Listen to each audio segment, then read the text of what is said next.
Good evening పిల్లలు. Good evening. సంతోషంగా లేరా? ఉన్నారా? మంచి మంచి స్నాక్స్ ఉన్నాయంట. సంతోషంగా ఉన్నారా? స్నాక్స్ కోసం లేరా? అస్సలా ఏమిష్టం మరి నీకు? స్టోరీ ఇష్టమా? అబ్బాబ్బాబ్బా, ఎంత చక్కని అబద్ధం ఆడుతున్నాం కదా మనం. స్నాక్స్ కన్నా స్టోరీ ఇష్టమా? Very good girls. అయితే ఇవాళ చిల్డ్రన్స్ సండే కదా, మీ అందరికీ చిల్డ్రన్స్ డే శుభాకాంక్షలు. Very happy children's day. Children's day అంటే ఏం చేయాలి మనం?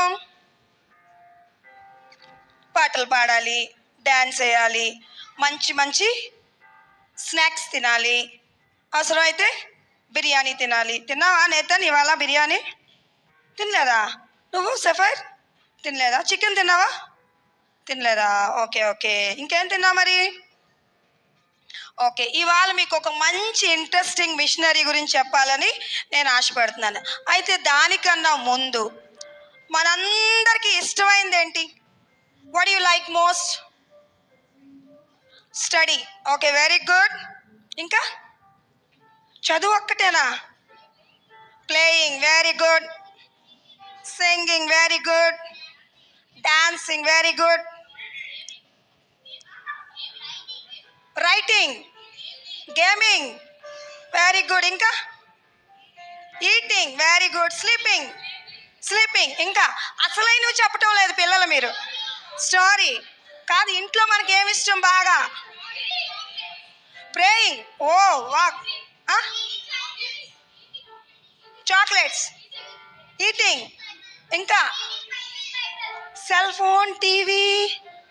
అసలు ఎవరి నోట్లోంచి రావట్లేదు అసలు. అబ్బే, అసలు సెల్ ఫోన్, టీవీ అస్సలు లేవు కదా మన ఇళ్ళలో. అసలు స్లీపింగ్, ఈటింగ్, డ్రింకింగ్, పెయింటింగ్ అన్నీ వస్తున్నాయి. అసలైన విషయాలు ఏం రావట్లేదే. సెల్ ఫోన్ తెలియదు కదా మనకు అసలు. CELLPHONE, సెల్ ఫోన్ ఇప్పుడే వింటున్నాం మనం కదా. మనకి ఇష్టమైనవి చాలా విషయాలు ఉన్నాయా లేవా? అసలు సెల్ ఫోన్ నేను ఎప్పుడు చూడలేదని వాళ్ళు ఎవరైనా can you raise one your hand? Nobody? ఎవ్వరూ ఎత్తాం. అందరికీ సెల్ ఫోన్ అంటే ఇష్టమే. టీవీ అంటే ఇష్టమా కాదా? చాలా ఇష్టం.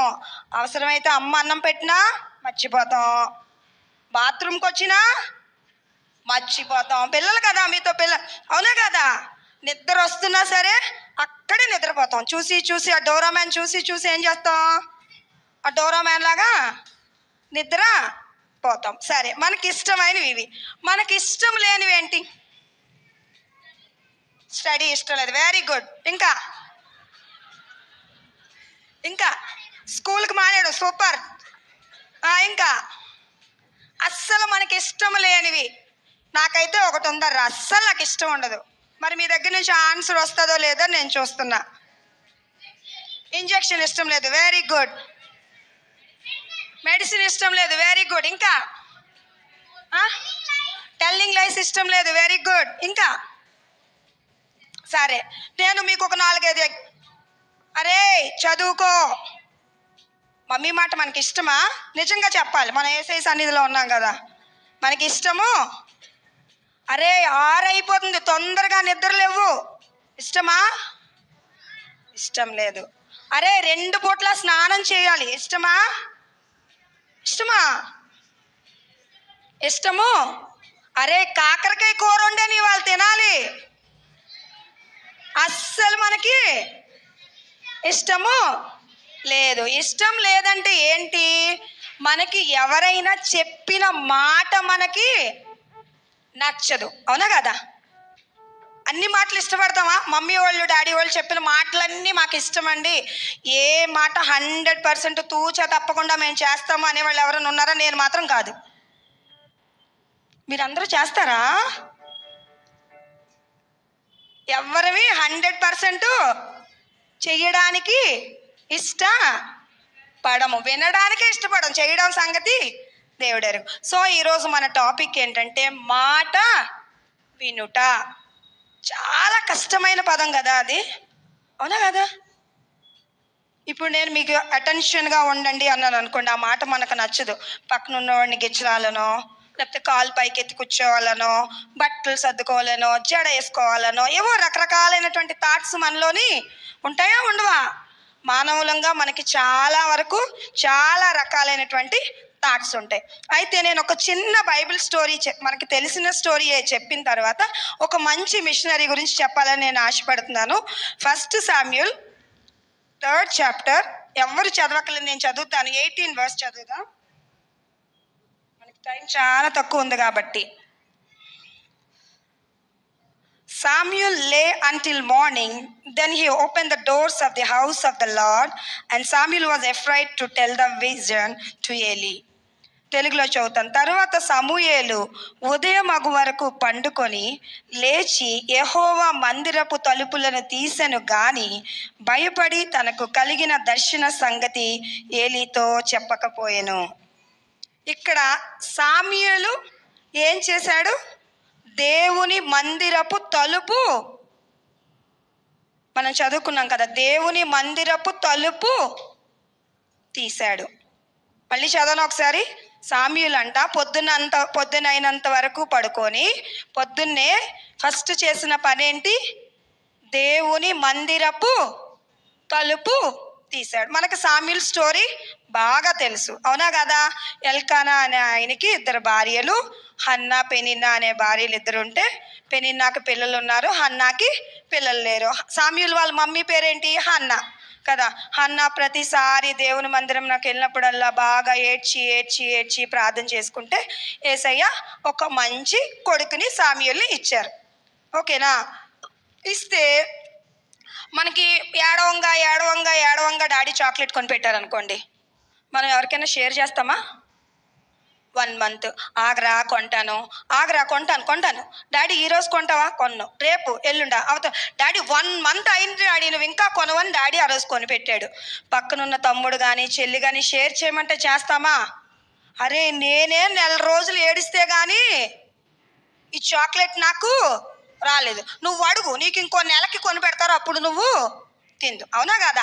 మనం వెయిట్ చేసి ఏదైనా గిఫ్ట్ వచ్చింది అనుకోండి మనకి, we don't want to share with anybody, అవునా కదా?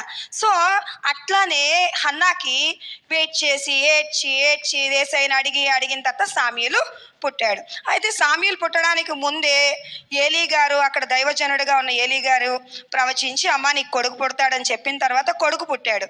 పుట్టిన తర్వాత ఆమె పుట్టక ముందే దేవునితో ఏమని ప్రమాణం చేసిందంటే, అయ్యా నువ్వు నాకు ఒక కొడుకును కానీ ఇస్తే, బాటిల్తో పాలు తాగుతారు కదా పిల్లలు, అవునా కదా? ఒక ఏజ్ 2 ఏళ్ళు 3 ఏళ్ళు చిన్న ఇప్పుడు మన బ్లెస్సీ ఉంది చూడండి, చిన్న పాప, కొంచెం పెద్ద అయిన తర్వాత బాటిల్తో పాలు తాగడం మానేస్తారా మానేరా?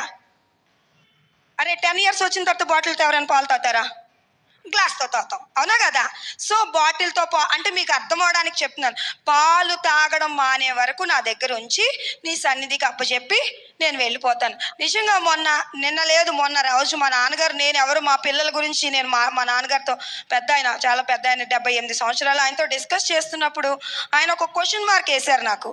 నేను పిల్లల్ని కొడతాను, ఇలాగ డిసిప్లిన్ చేస్తాను, ఏవో రకరకాల మాటలు వచ్చినప్పుడు ఆయన నన్ను కూర్చోబెట్టి, చాలా చీకటిగా ఉంది అమ్మ, నీతో కొన్ని మాటలు మాట్లాడాలిరా అని నన్ను కూర్చోబెట్టిన తర్వాత నాకు చాలా అది ఆలోచించాను అనమాట. నిజంగా ఒక 5 years బేబీని ఈ చర్చిలో వదిలేసాం అనుకోండి, బ్లెస్సీని ఈ చర్చిలో వదిలేసాం. ఇక్కడ ఎవరో ముసలి తాతగారు ఎవరైనా ఉంటారు, బ్లెస్సీ ఏమైనా చేయగలదా? బ్లెస్సీ ఎవరి మాటైనా వింటాదా? ఎవరి దగ్గరికైనా వస్తుందా? అమ్మోళ్ళు వెళ్ళిపోతున్నారని ఏడుస్తుందా? ఏడవదా? 5 years బ్లెస్సీ ఎందుకు? మనల్ని వదిలేస్తేనే మనము ఉంటామా? చర్చిలోనే ఉండిపో, చర్చిలోనే తిను, చర్చిలోనే బతుకో, చర్చిలోనే అన్నీ అంటే ఎవరైనా ఉంటారా? ఎనీబడి? ఎవరికి ఇష్టము ఉండదు.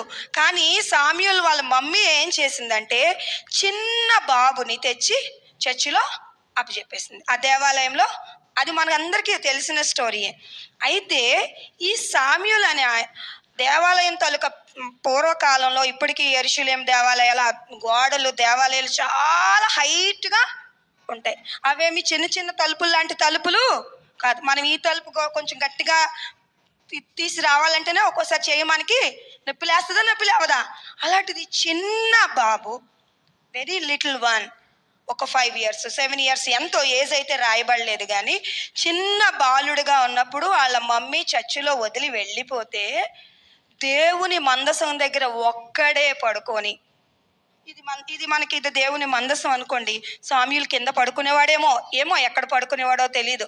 వాళ్ళ మమ్మీ గుర్తొచ్చేదేమో, అయ్యో నేను మా మమ్మీ దగ్గర పరుచుకునేదాన్ని, లేకపోతే నేను మమ్మీ దగ్గర పడుకునేవాడిని, మమ్మీ నాకు అది వండి పెట్టేది, ఇది వండి పెట్టేది, ఎన్నిసార్లు జ్ఞాపకం వచ్చి ఉంటుందో కదా, అవునా కదా? లేకపోతే పక్కింటి వాళ్ళు ఉన్నారే, నా ఫ్రెండ్స్ అక్కడ ఉండిపోయారే, నేను వదిలేసానే, వాళ్ళందరినీ వదిలేసి నేను ఒక్కడనే దేవుని మందిరంలో పడుకుంటాను అనుకున్నాడేమో. కానీ దేవుని మందసం దగ్గర ఒక్కడే పడుకున్నాడు. భయం వేస్తుందా? భయం వేయదా? ఒకసారి సామ్యూల్ షూస్లో ఉండి ఆలోచించండి మీరు ఎవరైనాను. చాలా భయం వేస్తుంది. ఒకటి. తరువాత ముసలైనటువంటి ఏలి తాతగారు, సామ్యూల్కి ఏలి అనే దైవజనుడు తాతయ్య, కళ్ళు కనిపించలేనంత ముసలాయన. ఆయన ఎక్కడో మరి ఏ మూల పడుకున్నారో ఎక్కడుండేవారో మనకు స్పష్టంగా తెలియదు. కానీ యేసయ్య పిలిచినప్పుడు 3 సార్లు యేసయ్య పిలిచినప్పుడు, అయ్యా మీరు నన్ను, మనకి స్టోరీ తెలుసు కాబట్టి నేను తొందరగా వెళ్ళిపోతున్నాను, అయ్యా మీరు నన్ను పిలిచారని 3 సార్లు వెళ్ళి ఆయన్ని అడుగుతాడు. ఒక్క నిమిషం ఇక్కడ పాజ్ ఇస్తే, అమ్మ పిలిచింది. అమ్మ ఎక్కడి నుంచో పిలిచి, అరే ఆ పొయ్యి కట్టే అన్నది. ఆ పొయ్యి మీద కూర ఎప్పుడు చెప్పావు మమ్మీ? మళ్ళీ అర్జెంటుగా మనం ఏం చేస్తాం? వాదించమా? పోనీ పొయ్యొద్దు, ట్యాప్ కట్టేయండి రా, నీళ్లు పోతున్నాయి, బకెట్లో నీళ్లు నిండిపోతున్నాయి, ట్యాప్ కట్టేయండి రా. ఈ గదిలో ఎవరు లేరురా, ఫ్యాన్ ఆపండి రా, లైట్ ఆపండి రా. అసలు ఒక మాట మనకి వినిపించినట్టుగా మనం వెళ్ళిపోమరా? యవనస్తులైన పిల్లలు అసలు లేరా? అలాంటి వాళ్ళు కాదా? Very good. సో అలాంటిది యేసయ్య పిలిచినప్పుడు, యేసయ్య తనకి దర్శనంలో పిలిచినప్పుడు ఫస్ట్ టైం వెళ్ళాడు. అయ్యా పిలిచావా అన్నాడు. నాయనా పెళ్ళలేదు. రెండోసారి మళ్ళీ పిలుస్తుంటే, ఈ ముసలోడి దగ్గరికి వెళ్ళాలా ఏంటి ఇప్పటికేనో, నాకు అసలే మంచి నిద్ర వస్తుంటేనో. అయినా అయ్యా పిలిచారా? వెళ్ళాడు. రెండోసారి కాదన్నాడు. మూడోసారి అయితే మనకి వినిపించినట్టు గట్టిగా చెవులు మూసేసుకొని ఏం చేస్తాం మనం? పడుకుంటాం. 2 సార్లు ముసలాయన దగ్గరికి వెళ్తే మరి నేను కాదన్నాడు, ఈ 3వసారి నా భ్రమేమో, నన్ను కాదులే వేరే వాళ్ళని ఎవరైనా పిలుస్తున్నారేమో అని చెప్పి మనమైతే అసలు వెళ్ళటానికి ఇష్టపడం. సో 3వసారి కూడా వెళ్ళినప్పుడు దైవజనుడు, నేను కాదు, ఈసారి ఎవరైనా పిలిస్తే చిత్తము ప్రభువా నేనున్నాను అని చెప్పమని దైవజనుడు చెప్తాడు. ఆ తర్వాత సమూయేలు దాని ప్రకారంగా నడుస్తాడు. ఇక్కడ మనకి మెయిన్ కీ పాయింట్ ఏంటంటే, దేవుని మాట వినడానికి విల్లింగ్నెస్ చూపించాడు, అవునా కదా? సమూయేలు ఒక్కసారే పెద్ద ప్రవక్తగా అయిపోలేదు. మీలాగే చిన్నగా ఉండి దేవుని సన్నిధిలో ఎదుగుతా దేవుని స్వరం వింటా ఉండంగానే ఆయన పెద్ద ప్రవక్తగా మారాడు. ఆయన స్వరమేనా? అయితే మా నాన్నగారు అడిగారు, అమ్మ నీ పిల్లల్ని ఎక్కడైనా వదిలేస్తే వాళ్ళు కుదురుగా ఉంటారా మీరు? వదిలిన చోటే కుదురుగా, సంవత్సరాలు 5 to 10 minutes కుదురుగా కూర్చోమంటే కింద నుంచి తేలు కొడుతుంటుంది, చీమ కుట్టేస్తుంటుంది, అలా అయిపోతుంటాం, ఏదేదో అయిపోతూ ఉంటాం. కానీ సమూయేలు అలా ఉండడానికి కారణం ఏంటో తెలుసా అని మా నాన్నగారు అడిగారు. నాకు అక్కడ పాజ్ వచ్చింది. సమూయేలు పెద్దోడా, బాగా మమ్మీ అన్ని స్ట్రిక్ట్గా వార్నింగ్లు ఇచ్చి పంపించేసింది చర్చికి, అందులో కుదురుగా కూర్చున్నాడు అనడానికి సమూయేలు పెద్దవాడు కాదు. ఇంకొకటి, పోనీ ఏలీ గారికి కళ్ళు కనబడుతున్నాయా? అసలు కళ్ళు కనబడిన వాళ్ళు ఎదురుగా మన విచిత్ర వేషాలు ఇంకెంత భయంకరంగా ఉంటాయి, అవునా కదా? కళ్ళు కనిపించే వాళ్ళ దగ్గరే అమ్మ నాన్న కళ్ళు కప్పి బోల్డ్ అని చేస్తూ ఉంటాం. అట్టెళ్ళి రాగానే ఇటు నుంచి ఒక షార్ట్ వెళ్ళిపోతుంటుంది, టక్ టక్ టక్ టక్ టక్ మని, లేకపోతే టక్కుమని ఏదో ఒకటో పెన్నో పెన్సిలో ఏదో వాట్ ఎవర్ వీ హ్యాడ్ అది అలాంటిది కళ్ళు కనిపించని ముసలాయన దగ్గర వాళ్ళ మమ్మీ పెట్టింది. ఆలోచించండి ఒకసారి మీరు. ఆ ముసలాయనకి కళ్ళేమి అసలు కళ్ళు కనిపించవు. నేను లెగిస్తే ఏంటి, లేవకపోతే ఏంటి, దేవుని మందసం దగ్గర పడుకుంటే ఏంటి, పడుకోకపోతే కనిపించవు కదా. పెద్ద ఆయన అడిగాడు అనుకో పొద్దున్నే, తాతగారు దైవజనం పడుకున్నానండి అని చెప్పవచ్చు అబద్ధం. పోని. తర్వాత ఏలీ తాలూకా కొడుకులు ఉన్నారు, వాళ్ళు భయంకరమైన దుర్మార్గులు. అవునా కదా? మనకందరికీ తెలుసు కదా, ఏలీ తాలూకా కొడుకులు పోని వాళ్ళని డిసిప్లిన్ చేశారు, సమూయేలుని జాగ్రత్తగా చూసుకున్నారు అంటే ఏలీ తాలూకా కొడుకులు దుర్మార్గులు. బట్ అలాంటి సిచ్యువేషన్స్లో సమూయేలు ఎంతో ఓపిడిగా, ఎంతో జాగ్రత్తగా, ఎంతో క్రమశిక్షణతో దేవుని మందిరంలో పెరిగి పెద్ద ప్రవక్త అయ్యాడు. మనందరికీ పెద్ద పెద్ద కోరికలు ఉన్నాయా లేవర్రా? మీకు ఏదో పెద్దది అవ్వాలని ఏం లేవా? What you are aiming to be? అబ్బే లేదండి, నేను అలాగే ఇంట్లోనే టీవీ చూసుకుంటా, రిమోట్ పట్టుకుంటా అలా నిద్రపోతానండి పెద్ద అయినంత వరకు. లేదండి, అలాగా ఇప్పుడు అంత పెద్ద ఎఫెక్ట్ అదే. అబ్బే చదువు వల్ల ఏముందండి, ఓ డబ్బులు అలాగా వీళ్ళు ఇలాగ. ఇప్పుడు మనకు ప్రపంచంలో అరచేతిలో ప్రపంచం కనబడుతుంది కదా, చదవమని చెప్పడం కూడా ఒక పెద్ద తప్పు. అవునా కదా? చదువు అంటే ఊరుకో మమ్మీ చదవలేనాడు, చూడు ఎలా సంపాదించేస్తున్నాడు, ఎలా రీల్స్ చేస్తున్నాడు, ఎలా ఏదో చేస్తున్నాడు. సో అలాంటి రిస్ట్రిక్షన్స్ సమూయేలు తాలూకా మమ్మీ సంవత్సరంకి ఒక్కసారే వచ్చేదంట. ఎప్పుడు? Yearly once. ఒకసారి మనం ఆ షూస్ వేసుకొని ఆలోచించండి.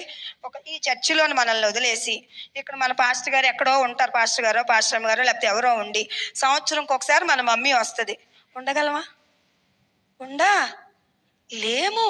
కానీ అప్పుడు మా నాన్నగారు నాకు చెప్పిన విషయం ఏంటంటే, అమ్మ తల్లి ఎంతగా సమూయేలుని వదిలిపెట్టినా తల్లి వెనక నుంచి ఎంత ప్రార్థన చేసి ఉంటుంది కాబట్టే సమూయేలు అంత జాగ్రత్తగా దేవుని మందిరంలో దేవుని పరిచయం. అప్పుడు దేవుడు నాతో మాట్లాడాడు. పిల్లల్ని నేను కొడతా, నాకు 3 పిల్లలు, మీ అందరికీ తెలుసు.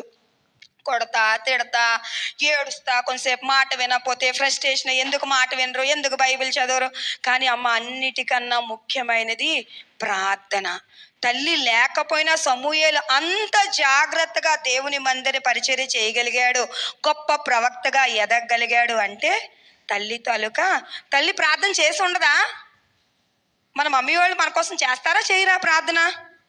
ఎక్కువ చేస్తుంటారే, అల్లరి ఎక్కువ చేస్తాం కాబట్టి మమ్మీ వాళ్ళు ఎక్కువ ప్రార్థన చేయాలి, కన్నీటితో చేయాలి. దేవా మారు మనసు ఇవ్వు, దేవా రక్షించు, దేవా మాట వినేటట్లు చెయ్యు, దేవా చక్కగా చదివేటట్లు చెయ్యు, మంచిగా అన్నం తినేటట్లు చెయ్యు, మాట వినే అని చేస్తారా చేయట్లేదా మన మమ్మీ వాళ్ళు మన కోసం ప్రార్థన? చేయట్లేదా మన మమ్మీ వాళ్ళు? తప్పకుండా చేస్తారు. సో సమూయేలు తర్వాత దావీదు గురించి మనం పోయిన వారం విన్నాం. అన్నయ్యలకి క్యారేజ్ బాక్స్ ఇచ్చి రమ్మన్నాడు. స్కూల్లోని మన క్లాస్ నుంచి వేరే క్లాస్కి చెల్లికి క్యారేజ్ బాక్స్ ఇవ్వమంటే, అమ్మో చెల్లికి ఈరోజు బాగోలేదు అని చెప్పిరా అంటే నేను వాళ్ళ క్లాస్కి వెళ్ళను, నేను అంత చిన్న క్లాస్కి నేను వెళ్ళను అంటలేదా మీరు ఎవరును? అనరా? పోనీ అంతవరకు ఎందుకు, తమ్ముడికి నీ కాంసస్ బాక్స్ ఇవ్వండి. అబే నా స్కేల్ నేనెందుకు ఇవ్వాలి, నా ఎరేజర్ ఇది నాది, ఇది నాది, ఈ పెన్ను నాది, ఈ ఎరేజరు నాది, ఈ షార్పనరు. చాలామంది ఉంటారు, మనందరం రిలేట్ అవుతూ ఉంటాం దానికి. అలాంటిది దావీదికి వాళ్ళ నాన్న క్యారేజ్ బాక్స్ ఇచ్చి అన్నలకి ఇచ్చి రమ్మంటే విసుక్కోకుండా వెళ్ళాడు. మనమైతే విసుక్కోనో కొడతారనో తిడతారనో ఎలాగో, కానీ దావీదు ఆ క్యారేజ్ బాక్స్ కానీ పట్టుకోకుండా వెళ్ళకుండా ఉండిపోయింటే రాజు అవ్వలేకపోయేవాడు. తండ్రి మాట విన్నాడా వినలేదా? విన్నాడా? విన్నాడు. సో ఇలా బైబిల్లో ఎంత నయమాన్ ఉన్నాడు. నయమాన్ తాలూకా కుష్ఠరోగం ఎలీషా గారు చెప్పినప్పుడు, నువ్వు యార్దాన్లో 7 సార్లు మునుగంటే చెప్పావులే అయ్యా, మా దేశంలో బోల్డ్ అన్ని నదులు ఉన్నాయి, నువ్వు చెప్పిన నదిలోనే. లేదయ్యా, మాట విను, ఒక్కసారి విను. ఆ 7 సార్లు ఆ మాట వినంగానే కుష్ఠరోగము పోయింది. సో ఇట్లన్నిటికీ బేసిక్ ఏంటంటే మాట ఫస్ట్ వినాలి, తర్వాత చేయడం. ముందు మనం ఏం చేయాలి? వినాలి. సో ఎప్పుడైతే మనం మాట వింటామో డెఫినెట్గా దేవుడు చిత్తంలో మన గురించి దేవుని చిత్తం ఏమై ఉందో తప్పకుండా దేవుడు దాన్ని మనకి అనుగ్రహిస్తాడు. తర్వాత ఒక చిన్న మిషనరీ స్టోరీ గురించి నేను మీతో చెప్పాలని. బీహార్లో మేము రీసెంట్గా ఒక 5 months 6 months బ్యాక్ మేము వెళ్ళాం. అగస్టిన్ జబకుమార్ అనే మిషనరీ దగ్గరికి మేము వెళ్ళాం అనమాట. ఆయన నేను చూడలేకపోయినా, he was not there by that time. అయితే ఒక పెద్ద దైవజనుడు, ఆయన చెప్పిన స్టోరీలు మనం చెప్పాలంటే ఈ రోజంతా చాలు. అయితే వాళ్ళ మమ్మీ 4 years నుంచి డైలీ ఒక వాక్యం అంటే ఒక అధ్యాయం, ఒక పూర్తి అధ్యాయం అప్పచెప్తే కానీ కాఫీ ఇచ్చేది కాదంట. ఆయనకి కాఫీ అలవాటంట, కాఫీ ఇచ్చేది కాదంట.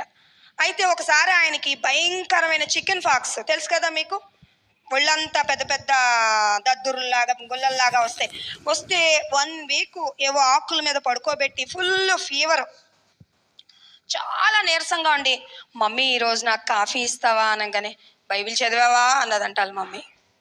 ఆ టైంలో అనుకున్నాడంట, ఇలాంటి తల్లి ఏంటి బాబోయ్, రాక్షసి తల్లి కదా, రాక్షసి తల్లి. ఇప్పుడు కూడా మన మమ్మీల గురించి మనం అలాగే అనుకుంటాం, అయ్యి బాబోయ్ మా మమ్మీని భరించడం చాలా కష్టం బాబోయ్, చాలా డిసిప్లిన్, అటు కదిలితే అటు కదలద్దు అంటది, ఇటు కదిలితే ఇటు కాదు. సో అయితే ఆయన అలాగ పెరిగి పెద్దవాడై బీహార్లో మిషనరీగా వెళ్ళారు. అయితే ఒక మంచి ఇంట్రెస్టింగ్ స్టోరీ చెప్తున్నాను, వినాలి. అయితే ఒకసారి ఆయన ఇలాగ మిషనరీ పరిచర్య చేస్తున్నప్పుడు ఒక పెద్ద నక్సలైట్ తాలూకా నాయకుడు విన్నాడంట. బీహార్లో ఎక్కువ నక్సలైట్స్ ఉంటారు కదా, ఇది జరిగిన స్టోరీయే. ఇప్పుడు నేను చెప్పిన ఆయన బ్రతికే ఉన్నారు, ఆ నక్సలైట్ కూడా బ్రతికే ఉన్నారు. అయితే ఆ నక్సలైట్ ఈయన గురించి విని ఈయన కిందనున్న పాస్టర్ గారిని పిలిచి, ఏంటో నువ్వు గొప్పగా చెప్తున్నావు ఆ పాస్టర్ గారి గురించి, మీ పాస్టర్ గారి గురించి, ఒకసారి నా దగ్గరికి రమ్మంటావా అని అడిగాడంట. ఈ నక్సలైట్ల తాలూకా నాయకుడు, నక్సలైట్ కాదు, నక్సలైట్ల తాలూకా పెద్ద. అయితే ఈ కిందనున్న పాస్టర్ గారు చెప్పారంట, నువ్వు రమ్మంటున్నావు, ఆయన రాడు, ఆయనకి చాలా బిజీగా ఉంటారు. నువ్వు లేదు కాదు కూడదు రమ్మంటున్నావు, భయపిస్తున్నావు, బెదిరిస్తున్నావు కాబట్టి ఆయన వస్తాడు. ఆయన ఇచ్చిన టైం కన్నా ఒక్క 5 నిమిషాలు అటైనా ఇటైనా ఆయన ఉండడు. నువ్వే చెప్పు, ఎక్కడ టైం ఇస్తావో, ఎక్కడికి రమ్మంటావో నువ్వే చెప్పా నా నక్సలైట్ తాలూకా పెద్దకి చెప్పాడంట. చెప్పి జబకుమార్ గారికి చెప్పాడంట, అయ్యా పలానా నక్సలైట్ల తాలూకా అధిపతి నిన్ను రమ్మంటున్నాడు అంటే, సరే వెళ్దాం, ఎప్పుడు ఏంటి పలానా డేట్ అది ఫిక్స్ చేసుకున్న తర్వాత, నక్సలైట్స్ ఎక్కడ ఉంటారో మీకు తెలుసా?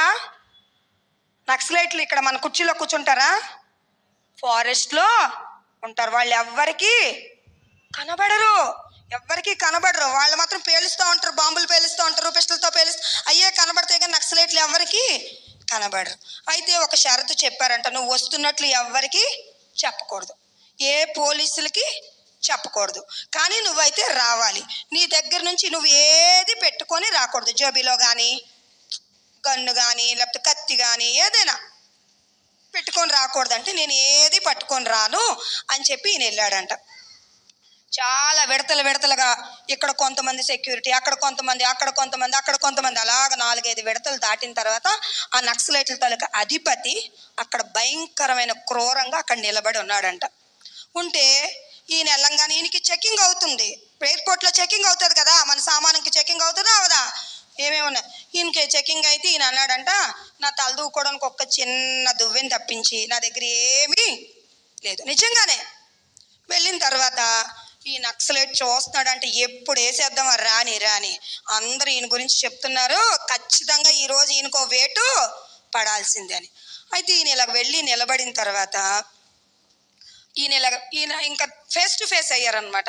ఈయన వెళ్ళంగానే ఈ పాస్టర్ గారు, ఈ జబకుమార్ గారు వెళ్ళంగానే నక్సలైట్ని ఇట్లా 2 చేతులతో హగ్ చేసుకొని గాడ్ లవ్స్ యూ అన్నాడంట.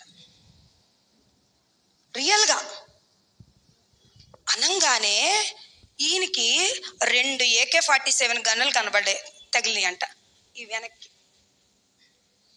ఇలా పట్టుకున్నాడు కదా, నిజంగా మీరు జోక్ అనుకుంటున్నారేమో, నిజంగా ఇలా పట్టుకోగానే 2 AK-47 గన్నులు వెనక నక్సలైట్ల తాలూకా అధిపతి పెట్టుకొని ఉన్నాడంట. ఉండగానే గాడ్ లవ్స్ యూ అన్నాడు. నిలబడి, అయ్యా నువ్వు రమ్మన్నావు కదా, నీకు ఒక 20 నిమిషాలు టైం ఇచ్చాను, లేకపోతే ఎంతో టైం ఇచ్చాను, మాట్లాడు, ఏం మాట్లాడతావో నాతో మాట్లాడు, నువ్వు మాట్లాడుతానన్నావు కదా, నేను అన్ని పనులు ఆపుకొని వచ్చాను, ఏం మాట్లాడతావో మాట్లాడు. ఈయన ఏం మాట్లాడలేదంట, అసలు మనిషిలో మాటలు లేవు, చేతిలో కదలికలు లేవు. అలాగా చూడండి, మనం ఒక్కోసారి బ్లాంక్ ఫేస్ అయిపోద్ది. ప్రిన్సిపాల్ కానీ ఎవరైనా కనబడ్డారనుకో, మనం ఏదైనా తప్పు చేసి దొరికామనుకో, పిక్క చచ్చిపోయి ఏం మాట్లాడలేదంట. మాట్లాడయ్యా, మాట్లాడు, నువ్వు నాతో మాట్లాడుతానన్నావు కదా అని నా మాటికి అడుగుతున్నారంట ఈ పాస్టర్ గారు, ఈ మిషనరీ. నువ్వు మాట్లాడుతానన్నావు, నేను అందుకే వచ్చాను, నువ్వు మాట్లాడు మాట్లాడు మాట్లాడు. 20 minutes అయిపోయింది. అయ్యా నువ్వు ఇచ్చిన టైం నాకు అయిపోయింది, నేను వెళ్ళిపోతున్నా అని ఈ మిషనరీ జబకుమార్ గారు వెనక్కి వచ్చేసారంట. వెనక్కి వచ్చేస్తే తర్వాత ఈ కిందన ఉన్న పాస్టర్ గారు మళ్ళీ కనబడితే, అయ్య బాబోయ్ నువ్వేదో చెప్పావు, మీ పాస్టర్ గారు ఏదో అనుకున్నాను కానీ అమ్మో ఏంటయ్యా అంటే, ఏమైందయ్యా, ఏమైనా అన్నారా ఆయన అని అన్నాడంట. ఈయనకి తెలియదు కదా ఏమైందో. ఏమండవేంటయ్యా, నా నోరు చెయ్య రెండు పడిపోయాయి, నోరు చెయ్య రెండు తిమ్మిరెక్కిపోతే చూడండి ఎలా ఉంటుంది మనకి. అసలు he not able to move his hand or leg, or not able to move open his mouth. ఏముందయ్యా మీ పాస్టర్ గారు, ఏముంది అసలు నాకేం తెలుసు అయ్యా అంటే, ఆయన నన్ను ఇలా హత్తుకున్నాడు, ఒక రకమైనటువంటి శక్తి నన్ను కమ్ముకుంది, నేను ఆయన చంపడం సంగతి దేవుడు ఎరుగు, ముందు నాకు అసలు నోట్లో నుంచి మాట రాలేదు. ఆ తర్వాత నిజంగా ఆ తర్వాత ఇప్పుడు ఆ నక్సలైట్ ఇప్పుడు still he is there in prison. అంటే నక్సలైట్లు బయటకు వచ్చి మళ్ళీ ఇవన్నీ చెప్పేస్తారని వాళ్ళు ఏం చేస్తారు, అరెస్ట్ చేస్తారు కదా. ఎవరైనా దొంగోడు దొరికాడు అనుకోండి, తక్కిన దొంగతనాలు వేరే దొంగల్ని ఇన్ఫ్లుయెన్స్ చేస్తాడని ఏం చేస్తారు, వాళ్ళని జైల్లోని పెడతారు. ఆ తర్వాత నక్సలైట్లు అందరికీ తెలిసిపోయిందంట ఈయన యేసయ్యని నమ్ముకున్నాడని. తెలుస్తుందా తెలియదా, నేను ఒకే విషయం గురించి ఎక్కువ మాట్లాడాను అనుకోండి, తెలుస్తుంది కదా. తెలవంగానే ఏం చేశారంట, ఈయనకి బిర్యానీ అంటే బాగా ఇష్టం అంట, ఈ నక్సలైట్ల పెద్దకి బాగా ఇష్టమైతే ఒకరోజు ఫంక్షన్ చేసుకుంటా బిర్యానీలో విషం కలిపి ఆయనకి పెట్టేశారు. పెట్టేసి అక్కడున్న ఒక నదిలో పడేశారంట. పడేస్తే ఈయన 3 రోజులు ఆ స్ట్రీమ్ లైన్లో ఉండి ఎట్లాగో అట్లాగా మొత్తానికి చిన్న ప్రాణం ఉండగా ఒక ఒడ్డుకు తేరాడంట. వీళ్ళు ఏమనుకున్నారు, విషం పెట్టేశాం కదా చచ్చిపోయాడు అనుకున్నారు. తేలితే అప్పుడు అనుకుంటున్నాడంటే ఈ నక్సలైట్ల అధిపతి, నువ్వే నిజమైన దేవుడు అయితే, నువ్వే జబకుమార్ గారి దేవుడు అయితే, నువ్వే సజీవుడు అయితే, నాకు కానీ ప్రాణం ఉంటే నన్ను బ్రతికించు, నేను నీ పరిచర్య చేస్తాను. నన్ను బ్రతికించు, నేను నీ పరిచర్య చేస్తాను. కరెక్ట్గా వెళ్ళి ఈ పాస్టర్ గారి ఇల్లు ఎక్కడైతే ఉందో అక్కడ తేలాడంట. అంటే వాళ్ళ ఇంటి ముందని కాదు, ఆ ఏరియాలో తేలాడంట. ఈ ఓపికను కూడగట్టుకొని ఒక అర్ధరాత్రప్పుడు వెళ్ళి పాస్టర్ గారి ఇల్లు నాప్ చేస్తున్నాడంట. పాస్టర్ గారు డైరెక్ట్గా పాస్టర్ గారే ఓపెన్ చేసేటప్పటికి మనిషి ఎంత ఉబ్బిపోయి ఉన్నాడంట. అంటే బాగా 3 రోజులు నానిపోయాడు కదా, నీటిలో ఆ స్ట్రీమ్ లైన్లో నానిపోయాడు కదా. ఏంటి నువ్వెలా వచ్చావేంటి, అసలు నువ్వేంటి, ఒక నక్సలైట్ల తాలూకా పెద్ద అర్ధరాత్రి 12 మన ఇంటికి వచ్చి నాప్ చేశాడు అనుకోండి, మనకు భయం కలుగుతుందా కలగదా, అది వికారంగా ఉన్నాడు మనిషి. అప్పుడు ఈ జరిగిన స్టోరీ అంతా చెప్పాడంట. అయ్యా నువ్వు నన్ను తాకగానే దేవుని శక్తి నన్ను కమ్ముకుంది, నేను నిన్ను ఏదో చేద్దాం అనుకున్నాను కానీ ఏమీ చేయలేకపోయిన. తర్వాత చాలా స్టోరీలు జరిగి ఆయన ప్రస్తుతానికి జైల్లో పరిచర్య చేస్తున్నాడు. ఆయన జైల్లో పెట్టినా సరే ఏం చేస్తున్నాడు, జైల్లో వచ్చిన ఖైదీలందరికీ పరిచర్య చేస్తున్నాడు. ఈ జబకుమార్ గారు అలా పట్టుకోగానే దేవుని శక్తి రావడానికి కారణం ఏంటి, ఈ స్టోరీ అంతా వెనకనున్న కారణం ఏంటి? తల్లి మాట అంటే తల్లి మాట అనకండి, మళ్ళీ డాడీ మాట వినొద్దా అనక, తల్లిదండ్రుల మాట వినాలి. అమ్మ చెప్తే చాలా కష్టంగా అనిపించేదంట. ఏంటి కాఫీ ఇవ్వదు మమ్మీ, బ్రేక్ఫాస్ట్ పెట్టదు, ఈ బైబిల్ చదవమంటది, ప్రార్థన చేయమంటది. కానీ ఒకానొక రోజు దేవుడు మనల్ని వాడుకున్న రోజున మన చిన్నప్పుడు మనం పడిన వేదన అంటే డిసిప్లిన్ కదా, చాలా కష్టంగా ఉండదు, అది గుర్తుకి వస్తుంది. దేవుడు మనల్ని అలాగ వాడుకోవాలి. మిమ్మల్ని అందరినీ దేవుడు వాడుకుంటాడు ఖచ్చితంగా. కానీ మనం చేయాల్సింది ఏంటి, ఏం చేయాలి? ఊరకనే వాడేసుకుంటాడా దేవుడు మనల్ని? ఊరకనే లేదయ్యా మా ఇష్టం వచ్చినట్లు ఉంటాం, ఎక్కువసేపు పడుకుంటాం, ఎక్కువసేపు నచ్చింది తింటాం, నచ్చినట్టు ఉంటాం, తల్లిదండ్రుల మాట వినాం, పెద్దల మాటలు అసలే వినాం, పాస్టర్ గారు చెప్పింది అయితే విన్నట్టు ఉంటాం కానీ అసలు బుర్రలోకి ఎక్కించుకోము అంటే రేపు పొద్దున దేవుడు మనల్ని వాడుకోడు. చిన్ననాటి నుంచే మనం దేవుని మాటను ఖచ్చితంగా పాటిస్తే, వింటే రేపు పొద్దున మీలో ఒక్కొక్కరు ఒక్కొక్క గొప్ప మిషనరీలుగా మారుతారు. God bless you.